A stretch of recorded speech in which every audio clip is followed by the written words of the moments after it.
warahmatullahi wabarakatuh. Alhamdulillah masih semangat Pak ya. Hadirin kaum muslimin wal muslimat, jamaah sholat Isya dan tarawih musola Baitur Rahim yang berbahagia, dan insya Allah kita senantiasa mendapatkan limpahan rahmat dan keberkahan dari Allah Subhanahu wa Ta'ala. Syukur alhamdulillah hingga malam hari ini kita masih diberikan nikmat sehat walafiat lahir dan batin. Ini penting karena amaliyah Ramadan itu menuntut kesehatan yang prima, betul. Kalau nggak sehat apa, jangankan sholat itu kan. Orang nggak sehat, orang makan aja katanya rasanya badan sakit. Jawab Pak jujur, nasi padang rasa badan sakit, sholat raweh mengko disit. Orang sakit mah begitu, jangan suruh ibadah. Makanya ini adalah perlu kita syukuri ya. Terlebih diberikan nikmat panjang umur hingga memasuki bulan suci Ramadan, dan sekarang sudah malam yang keberapa? Malam yang ke-19 ya. Bu, ini ada ibunya enggak ini? Pura-pura lupa padahal mah detung tiap hari Pak ya. Begitu selesai tuh kalender dilingkarin. Alhamdulillah dengan kita diberikan nikmat panjang umur, berarti kita pun diberikan kesempatan oleh Allah untuk beribadah yang pahalanya adalah berlipat ganda. Oleh karena itu mari kita manfaatkan betul momentum Ramadan. Karena kita tidak tahu kita sampai nggak umurnya Ramadan tahun, sampai nggak Pak?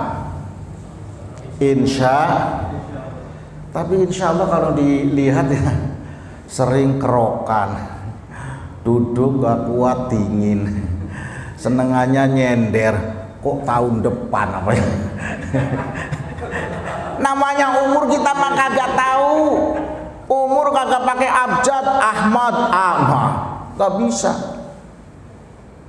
Saya bukan Alimuddin enggak, saya M Alimuddin, wah tengah-tengah mending ini. Ya Allah.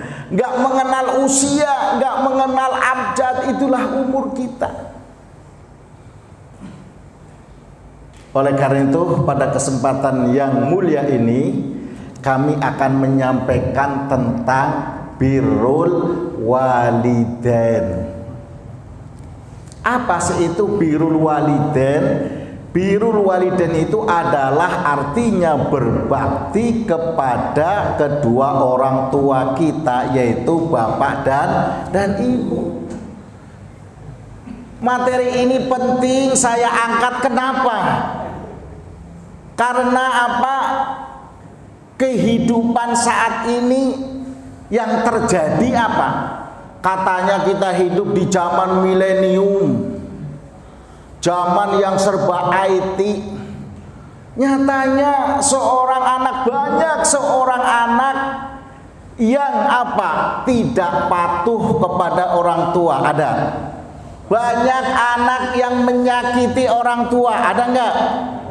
Banyak anak yang tidak memperhatikan orang tua, ada. Ada banyak anak juga yang apa? Bahkan sampai menitipkan orang tuanya sendiri ke panti jompo. Yang terbaru lagi ada seorang anak membawa orang tuanya ke meja hijau, ya. Summa na'udzubillah ya Allah. Bahkan yang paling dahsyat, seorang anak membunuh orang tua. Masya Allah, inilah kondisi sekarang yang sedang kita hadapi. Makanya perlu kami sampaikan birrul walidain, bahwa sudah semestinya, sudah seharusnya seorang anak itu adalah wajib berbakti kepada kedua orang tuanya, itu bapaknya wajib. Perintahnya jelas. Salah satunya Al-Isra ayat 25 23. Allah berfirman, A'udzu billahi minasyaitonir rajim. Bismillahirrahmanirrahim. Wa qadha rabbuka alla ta'budu illa iyyah wa bil walidaini ihsana. Wa qadha rabbuka, dan Allah telah memerintahkan kepada kita untuk apa? Agar tidak menyembah illa iya, kecuali kepada Allah. Dan wabil walidaini ihsana, dan wajib setelah menyembah Allah adalah wajib berbakti kepada ibu bapaknya, orang tuanya. Nih, tapi sekarang yang kita hadapi baik di media elektronik maupun media massa, ya Allah, begitu kejamnya seorang anak memenjarakan orang tuanya, yang notabene orang tua adalah orang yang paling berjasa kepada kita, betul? Orang yang paling sayang kepada kita.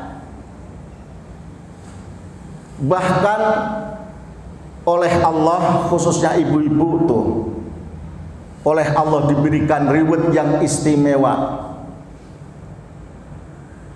Wa wassaynal insana biwalidayhi hamalathu ummuhu wahnan ala wahn wa fisaluhu fi amaini anishkurli wa liwalidayya ilaikal masir.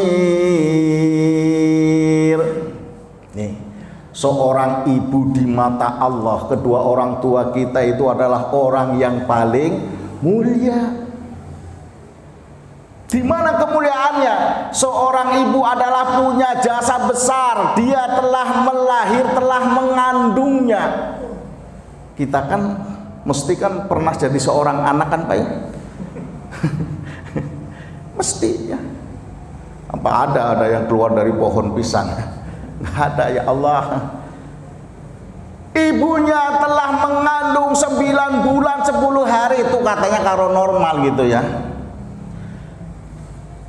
Repotnya, coba kalau bapak-bapak nggak percaya, repotnya orang hamil, bapak-bapak tuh perutnya diiketin kelapa 2, Pak.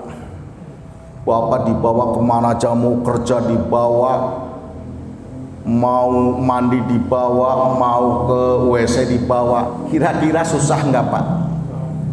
Tuh, bertambah bulan, kehamilannya semakin bertambah payah dan bertambah payah. Habis itu harus melahirkan, bertaruh antara nyawa ibunya atau anaknya. Tuh. Oleh karena itu kata Allah, washkuruli, bersyukurlah kamu kepadaku dan berbuat baiklah kepada ibu bapak kita. Tuh, ya. Lalu apa sih hikmahnya atau keutamanya kalau kita itu berbakti kepada ibu bapak kita? Yang pertama, bahwa birrul walidain itu adalah amalan yang paling utama di dalam Islam. Buktinya apa? Dasarnya jelas. Sahabat bertanya kepada Rasul, "Ya Rasul, ayul amali afdal?" Ya Rasulullah, apa amal yang utama itu? Maka jawab Rasul, ada 3. Yang pertama, amalan yang utama itu adalah yaitu as-sholatu ala waktiha, sholat pada waktunya, sholat di awal waktu.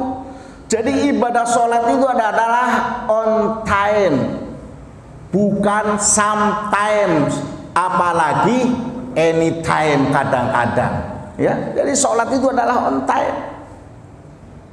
Ya, setelah amalan yang utama adalah berupa sholat di awal waktu, dan alhamdulillah tadi kita telah laksanakan, mudah-mudahan ini menjadi amal ibadah yang akan dapat menolong kelak kita di yaumil akhirat. Allahumma.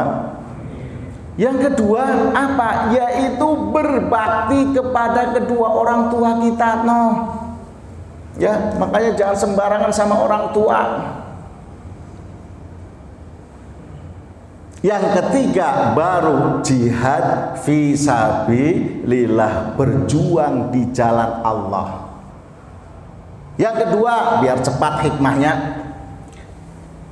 birrul walidain atau berbakti kepada kedua orang tua kita adalah merupakan dapat mendatangkan ridho Allah. Ridhollah fi ridhol walidain wa suhtullah fi suhtil walidain. Ini jadi kalau kita kepengin mendapat ridho dari Allah, maka terlebih dahulu kita harus mencari ridhonya orang tua. Lah bagaimana kalau kita mau dapat ridhonya Allah kalau sama orang tua aja sudah tidak akur? Ada? Sini ya yakin nggak ada ya. Kalau yang ada di komplek lain kali, di mana, di Cina kali ya. Makanya mari kita muliakan orang tua. Mumpung sih urip ana ing dunya, ayo mulyakno marang wong tuwa, sebab digawe sayange Allah supaya kita mlebu atau masuk surga. Allahumma. Jadi mari mumpung kita masih diberikan kesempatan hidup di dunia, untuk apa? Mari untuk berbakti kepada orang tua kita. Dengan cara apa? Kita menyayangi orang tua yang menyebabkan akan datang sayangnya Allah. Kalau ada seorang anak itu sudah senangnya menyakiti hati orang tua, ngelawan sama orang tua, apalagi kalau ada anak sudah nggak nyopo, tahu nggak nyopo, nggak tanya sama orang tua, aduh wis sholate, trawehe, posone bakal nggak diterima oleh Allah, nggak akan diterima. Jadi kalau kepengin Allah menyenangi kita, mari kita senangkan dulu orang tua, maka insya Allah sayang Allah akan diberikan kepada kita. Sebab ketergantungan Allah itu dengan orang tua kita, bencinya Allah juga tergantung bencinya orang tua. Ya, ini bahaya dahsyatnya kita itu adalah durhaka kepada orang tua. Bahkan salah satu azab yang Allah berikan tidak hanya di akhirat tapi diberikan juga di dunia, salah satunya adalah dosa durhaka kepada kedua orang tua kita. Ya, oleh karena itu hadirin jamaah rahimakumullah, mari bagi orang yang kita masih punya orang tua, syukur yang masih hidup, berbaktilah. Bagaimana Pak? Dapatkah kita berbakti kepada kedua orang tua kita yang sudah yang telah meninggal dunia? Bisa. Dengan caranya apa? Yang pertama, senantiasa mendoakan orang tua kita yang sudah berada di alam kubur. Ya, syukur bisa ziarah. Ya, ziarah itu apa? Pelajaran. Ya Allah, sekarang kita menziarahi, mungkin besok lusa kita pun akan. Nah, iya ya Allah. Ya. Itu pelajaran bagi kita. Nah, salah satu siksa yang akan didahulukan di dunia adalah orang yang berbuat dosa atau durhaka kepada kedua orang tua kita. Lalu cara yang kedua, berbakti kepada orang yang telah meninggal dunia, yaitu dengan senantiasa memohonkan ampunan untuk kedua orang tua kita. Rabbighfir lana dzunubana wa liwalidina warhamhuma kama rabbayani shaghira. Monggo diperbanyak ya untuk kedua orang tua kita. Lalu yang ketiga apa caranya berbakti bagi orang tua kita yang sudah meninggal dunia? Yaitu dengan apa? Melaksanakan janjinya. Barangkali dulu orang tua kepengin atau berjanji, kepengin ini, kepengin itu, kemudian keburu Allah panggil, maka sebagai ahli warisnya kalau memang mampu dan memenuhi ya, maka silahkan laksanakan janjinya. Yang keempat yaitu dengan apa? Yaitu menjalin hubungan baik kepada teman-teman kedua orang tua kita. Tuh caranya kita berbakti kepada kedua orang tua kita yang telah meninggal dunia. Kalau yang masih hidup gimana? Ya jelas, kalau yang masih hidup apa? Akhlak kita. Jaga kepada orang tua. Jangan sampai orang tua itu adalah terbersit di dalam hatinya sakit, kemudian mengangkat kedua tangan, Masya Allah, du'ail walid ya ila waladihi kadu'ain nabi li ummati. Doanya orang tua kepada anaknya itu seperti doanya Rasul kepada umatnya. Makanya hati-hati ya, hati-hati. Mungkin Bapak Ibu setelah pernah dengar kisah yang namanya Alqomah kan. Alqomah seorang ahli ibadah, waktu hidupnya tekun ibadah. Gara-gara dia itu pulang dari pasar membeli sesuatu, kemudian mampir ke orang tuanya, tapi dia tidak membuka apalagi mengasih kepada orang tuanya, sehingga menyebabkan orang tuanya itu adalah suudzon, sakit hatinya, menyebabkan dia matinya susah. Na'udzubillah. Oleh karena itu, maka mari, mumpung kita masih diberikan kesehatan, umur panjang, mari kita selaku orang tua untuk apa? Mendidik anak keturunan kita agar menjadi anak yang birrul walidain, anak yang senantiasa berbakti kepada kedua orang tuanya. Insya Allah kalau kita punya anak keturunan yang soleh dan solehah, insya Allah itu adalah merupakan kunci surga bagi kedua orang tuanya, sehingga pada saatnya nanti akan bisa mengantarkan kedua orang tuanya ke dalam surganya Allah Subhanahu wa ta'ala. Demikian, kurang lebihnya kami mohon maaf. Akhirul kalam. Assalamualaikum warahmatullahi wabarakatuh.